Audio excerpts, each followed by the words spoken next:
to lure you in and then kind of like suck you dry.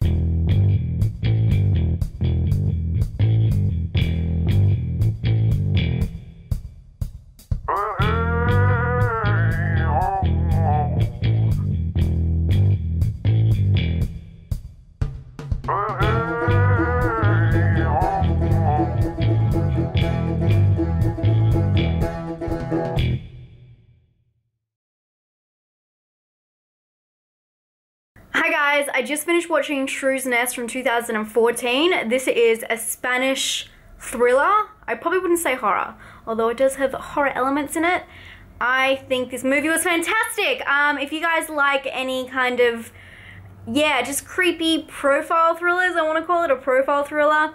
The movie is about two sisters who are, it kind of takes place in their apartment. One of the sisters has, I forget what it's called, when you have the fear of leaving your house, and she's kind of a little bit kooky. And then one day, one of their neighbors falls down the stairs, and the kooky sister kind of pulls him in and tries to take care of him. It's a little bit, when I say it like that, I definitely think of Misery, but it's not like that at all. It's very twisty and turny and super psychological and more kind of realistic than other films I've seen. It's not very theatrical because it's all based in the same apartment, which I actually really liked. And I think that you just really are going along for the ride and you're seeing the dynamics between the different characters, which is so interesting. And you kind of know something's gonna happen, but you're not too sure what it is, and I really like that aspect. You know that she's fucked up, but you're not really sure why, and they kind of reveal slowly, which I really like. This movie, it goes from, you know, 0 to 100 real quick, and it definitely has some interesting aspects, especially the fear of leaving your apartment, which I haven't seen in any horror movies recently, so I really liked that kind of shake-up, something very different. It was an awesome foreign horror film. It really reminds me of The House at the End of Time, if you guys have seen that film. I love that film. Not as clever, but also having the same kind of feeling, I guess, being a film about a family in a house.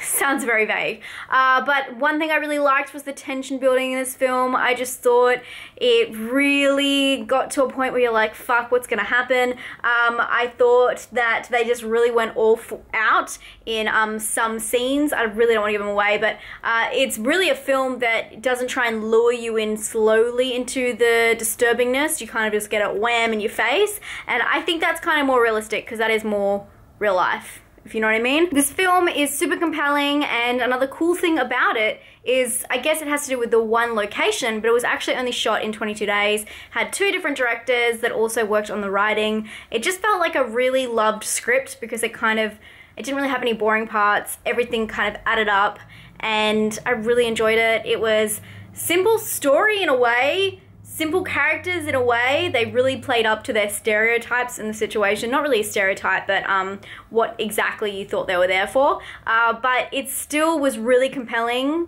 You gotta give something applause if it's just shot in one location and it just had so much powerful scenes in it, and it took you places. It wasn't like it had to be a short film. It was really needed that hour and a half to lure you in and then kind of like suck you dry. I really like this film. I would recommend it. I'm gonna give it a 7 out of 10 because although I really liked it, I kind of enjoyed the meaning behind dread a lot more. So that I'm trying to weigh them up, but it's really hard when, you know, you have such different films and it's hard to relate them and score them on the same kind of leaderboard on the same scale.